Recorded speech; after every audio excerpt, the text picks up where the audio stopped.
مرزا بابر صاحب سفارش کے سلسلے میں سوال ہے کہ جو ایصال ثواب کا سلسلہ ہے والدین مرحومین کے سلسلے میں خصوصاً اس کی کیا صورت ہے، کیا طریقے ممکن ہیں اور شرعی طور پر کس حد تک ثابت ہے؟ دیکھیے، ایصال ثواب کے ضمن میں دو رائے ہیں ہمارے ہاں۔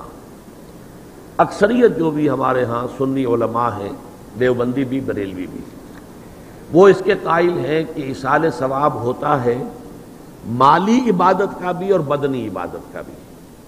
بدنی عبادت یہ کہ آپ نے نفل پڑھے اور کہا کہ اللہ ان نوافل کا ثواب میرے والد مرحوم کو، والدہ مرحومہ کو یا کسی اور کو پہنچا دے، یہ ان کا موقف ہے اور وہ مانتے ہیں۔ خیرات کریں اور خیرات کا کہیں، کسی کی بیوہ کی مدد کریں اور کہیں کہ اس کا ثواب اس کو اللہ تعالیٰ ان کو پہنچا دے۔ ایک موقف یہ ہے، وہ زیادہ تر ہمارے ہاں جو اہل حدیث حضرات ہیں ان کا موقف ہے۔ تو میں اگرچہ اس معنی میں کہ میں اہل حدیث مسلک سے متعلق نہیں ہوں، لیکن یہ اس معاملے میں میری رائے وہی ہے، وہ یہ ہے کہ بدنی عبادت کا ایصال نہیں ہے، مالی عبادت کا ہے۔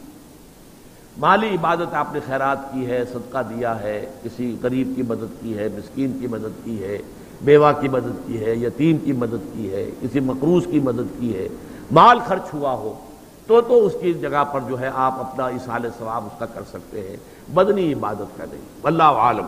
اب اس میں یہ کہ آپ جس پر چاہیں عمل کر لیں، لیکن یہ جو ہم کرتے ہیں اس کے لیے محفلیں منعقد کرنا اور قرآن خوانیاں ہوں، یہ سب بدعات ہے۔ جو بھی ہوگا انفرادی طور پر ہوگا، اجتماعی کسی شے کا ثبوت موجود نہیں ہے ہمارے پاس۔ اس کے لیے جمع ہونا ہے اور پھر کھانا پینا بھی ہے اور ایک تقریب بن گئی ہے اور وہ ایصال ثواب کے لیے ہے، یہ ساری چیزیں، اور بچوں کو بلایا جا رہا ہے، قرآن پڑھوا رہے ہیں، انہیں پیسے دے رہے ہیں، اور وہ قرآن بھی کیا پڑھتے ہیں، وہ دو ورق جو ہیں الٹتے ہیں، وہ پیسے پڑھنے لینے کے لیے تو آئے ہوتے ہیں بیچارے، نہ انہیں سمجھ، یا یہ کہ اچھا بھائی تم ادھر بیٹھ جاؤ، یہ صفحہ تم پڑھ دو، یہ صفحہ میں پڑھ دیتا ہوں۔ کیا حماقتیں ہیں! ایسے مذاق میں تو سمجھتا ہوں دین کا اور قرآن کے ساتھ تمسخر ہے جو ہوتا ہے، یہ سب بدعات ہے۔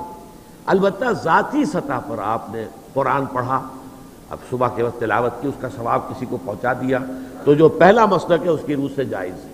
میرے نزدیک قرآن پڑھنے سے، نماز سے، نفل سے، اس سے نہیں۔ البتہ مالی جو بھی خیرات ہیں، صدقات ہیں، تو اس کا ایصال ثواب ہو سکتا ہے۔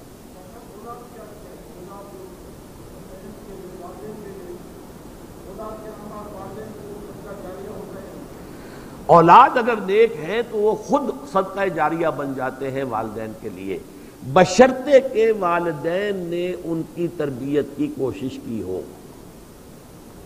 اگر کسی کافر کا بیٹا مسلمان ہو گیا ہے تو اس کافر کو تو اولاد سے کچھ نہیں پہنچے گا، لیکن کوئی شخص مسلمان تھا، اس نے اپنی اولاد کی تربیت بھی اچھے طریقے پر کی ہے، اب یہ جو اولاد نیکی جو کرے گی تو اس سے اس کا بھی ثواب اس کو پہنچتا رہے گا، یہ صدقہ جاریہ کہلاتا ہے۔